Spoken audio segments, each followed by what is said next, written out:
بسم اللہ الرحمن الرحیم یؤمنون باللہ والیوم الآخر ویأمرون بالمعروف وینہون عن المنکر ویسارعون فی الخیرات وَأُولَئِكَ مِنَ الصَّالِحِينَ۔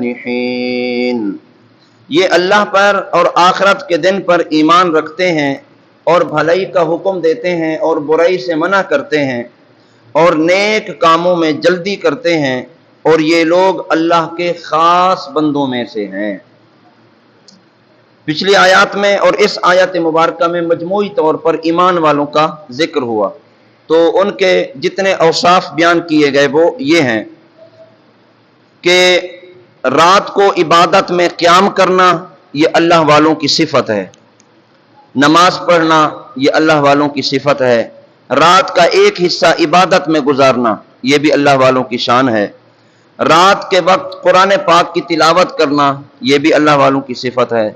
اللہ تعالیٰ اور آخرت پر کامل ایمان رکھنا،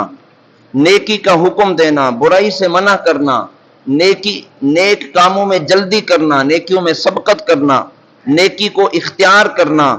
ایک کامل ایمان والے کے اندر بھی یہی اوصاف ہونے چاہیے، اور یہ اوصاف ان اللہ والوں کے ہیں جو اللہ کے پسندیدہ لوگ ہیں۔ تو اللہ تعالی ہمیں بھی ان کاملین میں داخل فرمائے اور اللہ والوں کے اوصاف اپنانے کی توفیق عطا فرمائے۔ وَمَا يَفْعَلُوا مِنْ خَيْرٍ فَلَنْ يُكْفَرُوهُ وَاللَّهُ عَلِيمٌ بِالْمُتَّقِينَ۔ اور یہ لوگ جو نیک کام کرتے ہیں ہرگز ان کی ناقدری نہیں کی جائے گی، اور اللہ ڈرنے والوں کو جانتا ہے۔ سبحان اللہ۔ یہودیوں نے حضرت عبداللہ بن سلام اور دیگر صحابہ کرام کو، ان کے ساتھیوں کو کہا تھا کہ تم دین اسلام قبول کر کے خسارے میں ہو گئے ہو، تو اللہ تعالیٰ نے انہیں خبر دی کہ وہ تو بارگاہ الہی میں مقبول ہو گئے، کہ جو دین اسلام جنہوں نے قبول کر لیا وہ تو اللہ کی بارگاہ کے مقبول بندے ہو گئے، وہ تو بلند درجات کے مستحق ہو گئے ہیں، اور وہ تو اپنی نیکیوں کی جزا پائیں گے، جبکہ یہودیوں کی یہ جو گفتگو ہے یہ گفتگو بے معنی ہے، کسی مقصد کی نہیں ہے۔ تو جو اسلام لے آیا، دین اسلام میں داخل ہو گیا، اسے تو ایک ایک نیکی کی اللہ تعالیٰ جزا دے گا، اس کے تو درجات اللہ تعالیٰ بلند فرمائے گا، جبکہ جو کافر لوگ ہیں وہ خسارے میں ہیں۔ ان الذين كفروا لن تغني عنهم اموالهم ولا اولادهم من الله شيئا واولئك اصحاب النار هم فيها خالدون۔ وہ لوگ جو کافر ہوئے، ان کے مال اور ان کی اولاد ان کو اللہ کے عذاب سے کچھ بچا نہ سکیں گے، اور یہی لوگ جہنمی ہیں اور یہ ہمیشہ جہنم میں رہیں گے۔ اس آیت مبارکہ کا شان نزول یہ ہے کہ یہ آیت بنو قریظہ اور بنی نذیر کے بارے میں نازل ہوئی۔ یہودی سرداروں نے مال و دولت کی خاطر سرکار دو عالم صلی اللہ علیہ وسلم کے ساتھ دشمنی کی تھی کہ وہ مالدار تھے۔ اللہ تعالیٰ نے اس آیت مبارکہ میں ارشاد فرمایا کہ اے یہودیوں سنو، تمہارے مال اور تمہاری اولاد کسی کام نہ آئے گی، تمہارے مال اور تمہاری اولاد یہ کسی کام نہ آئے گی، یہ سرکار دو عالم صلی اللہ علیہ وسلم کی دشمنی میں ناحق اپنی عاقبت برباد کر رہے ہیں، اپنی آخرت برباد کر رہے ہیں، اپنا انجام برا کر رہے ہیں حضور سے دشمنی رکھ کے۔ اور ایک قول یہ کہ یہ آیت مشرکین قریش کے بارے میں نازل ہوئی، کیونکہ ابو جہل کو اپنی دولت پر بڑا فخر تھا، دولت پر بڑا ناز تھا، تو سرکار دو عالم صلی اللہ علیہ وسلم کے ساتھ وہ دشمنی کرتے، تو اللہ نے فرمایا تمہارا مال تمہارے کام نہیں آئے گا، تم میرے محبوب سے دشمنی کر کے اپنی آخرت کو تباہ و برباد کرنے میں لگے ہو۔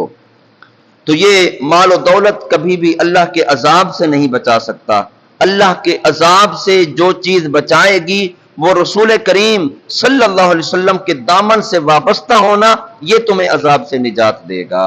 تو حضور اکرم صلی اللہ علیہ وسلم کی ذات سے جڑ جانا یہ انسان کے لیے دنیا اور آخرت کی کامیابی کا ضامن ہے۔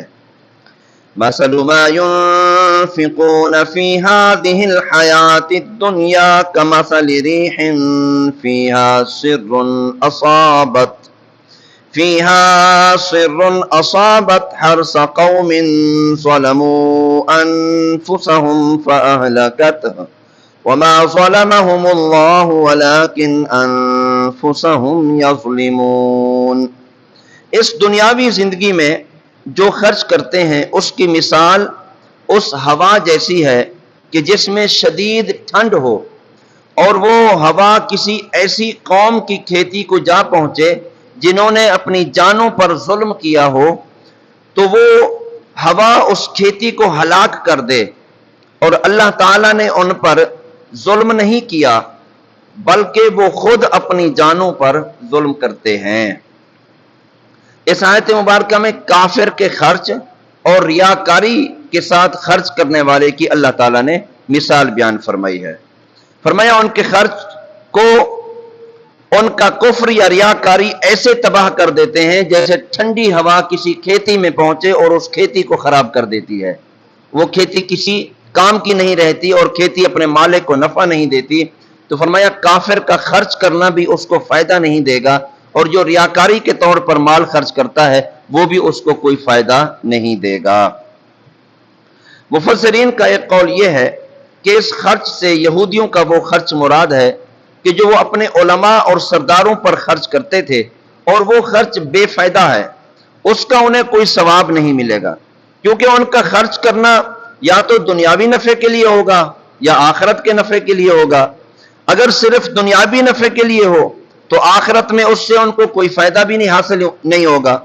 اور ریاکار کو تو آخرت اور رضائے الہی مقصود ہی نہیں ہے، تو اس لیے اس کو بھی آخرت میں وہ مال کوئی فائدہ نہیں دے گا، کیونکہ وہ نمائش کے لیے ہوتا ہے، اور ایسے عمل کا آخرت میں کوئی فائدہ نہیں ہوتا۔ اور یہ جو کافر ہیں ان کے اعمال تو ہیں ہی برباد، جتنے ہی صدقات اور خیرات کرتے رہیں کافر، ان کے یہ کسی کام کے نہیں ہیں۔ دنیا میں تو شاید ان کو کوئی فائدہ ملے، لیکن آخرت میں ان کے لیے کوئی حصہ نہیں ہے۔ آخرت میں حصہ ہے تو اللہ والوں کے لیے ہے، جو اللہ کے پیارے، اللہ کی رضا کے لیے اللہ کی راہ میں اپنا مال خرچ کرتے ہیں، اپنی دولت خرچ کرتے ہیں۔ اللہ تعالیٰ انہیں دنیا میں بھی نوازتا ہے اور آخرت میں بھی ثواب کے ذخیرے اللہ تعالیٰ نے ان لوگوں کے لیے رکھے ہیں۔ تو اللہ تعالیٰ ہمیں ایمان کی دولت اور اس پر استقامت عطا فرمائے۔ جو بھی